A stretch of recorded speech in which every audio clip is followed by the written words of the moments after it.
Shalom Bapak Ibu Saudara yang dikasih dalam Tuhan kita Yesus Kristus. Kajian teologi pada kesempatan kali ini terambil dari Wahyu pasal yang ke-13 ayat yang pertama sampai dengan yang ke-10. Firman Tuhan berkata demikian, "Lalu aku melihat seekor binatang keluar dari dalam laut, bertanduk 10 dan berkepala 7. Di atas tanduk-tanduknya terdapat 10 mahkota, dan pada kepalanya tertulis nama-nama hujat.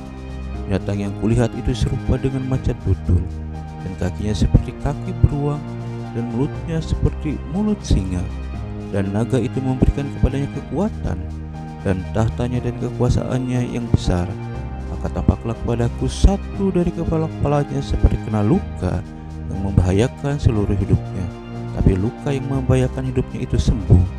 Seluruh dunia heran lalu mengikut binatang itu, dan mereka menyembah naga itu, karena ia memberikan kekuasaan kepada binatang itu.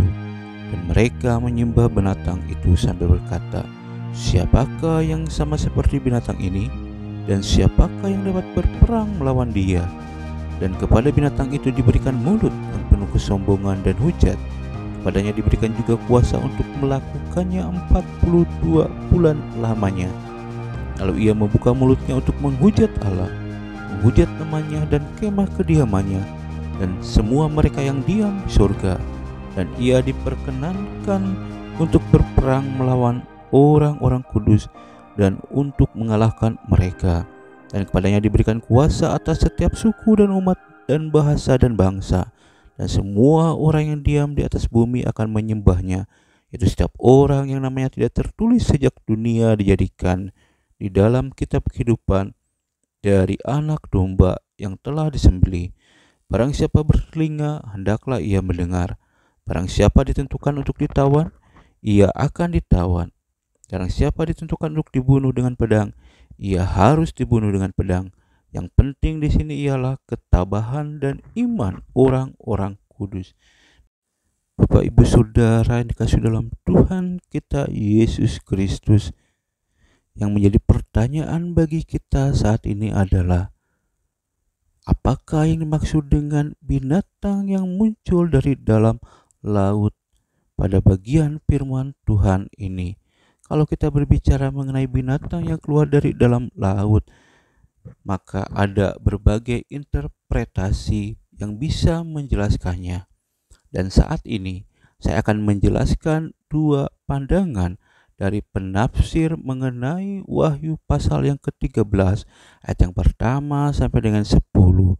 Penafsir yang pertama mengatakan atau berpandangan bahwa Wahyu pasal yang ke-13 merupakan atau berbicara mengenai binatang yang naik dari laut, yaitu menggambarkan sifat dari binatang tersebut yang sangat mengerikan, mirip dengan naga yang dikenal sebagai simbol kejahatan yang sangat ekstrim.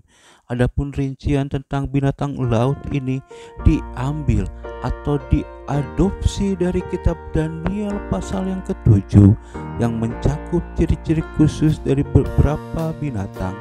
Masing-masing binatang tersebut mencerminkan kombinasi kekuasaan dan kejahatan yang menakutkan. Macan tutul melambangkan kekejaman dan kelicikan, adapun beruang melambangkan kekuatan, sementara singa melambangkan kepuasan. Interpretasi ini juga terkait dengan konsep daripada antikristus yang dijelaskan sebagai individu yang diurapi oleh iblis untuk meyakinkan dunia untuk menyembah iblis, dan diibaratkan sebagai binatang yang terluka parah tetapi tetap hidup. Kemudian penafsir yang kedua berpandangan bahwa Wahyu pasal yang ke-13 juga menyatakan bahwa binatang yang disebutkan di dalam bagian firman Tuhan ini adalah atau merujuk kepada binatang buas yang melambangkan daripada kekaisaran Romawi. Adapun 7 kepala binatang tersebut menggambarkan 7 kaisar daripada pemerintahan Romawi. Dan selama masa pemerintahan mereka terdapat penyembahan terhadap kaisar di seluruh kekaisaran Romawi pada waktu itu. Adapun binatang laut ini diartikan sebagai simbol dari kekaisaran Romawi yang menurut Yohanes merupakan inkarnasi dari kejahatan dan dijelaskan dengan menggunakan istilah dari kitab Daniel, terutama dari pasal yang ke-7. Dalam gambaran ini, kekaisaran Romawi diwakili sebagai binatang buas yang memiliki kemiripan dengan macan tutul, beruang, dan singa, sebagaimana dijelaskan oleh penafsir yang pertama. Jadi Bapak Ibu Saudara, kalau kita berbicara mengenai binatang yang keluar dari dalam laut pada Wahyu pasal yang ke-13 ayat yang pertama sampai yang ke-10, maka kita bisa menarik kesimpulan dari dua penafsir yang sudah saya sampaikan tadi, bahwa binatang yang naik dari laut melambangkan kekaisaran Romawi yang dianggap sebagai perwujudan daripada antikristus. Antikristus sendiri merupakan kekuatan dunia yang menentang pemerintahan Yesus Kristus, sehingga terdapat kemungkinan adanya konflik antara antikristus dan pemerintahan Kristus pada akhir zaman. Hal ini tercermin dalam Wahyu pasal yang ke-13 ayat yang ke-6, di mana antikristus digambarkan membuka mulutnya untuk menghujat Allah, mencela namanya, kemah kediamannya.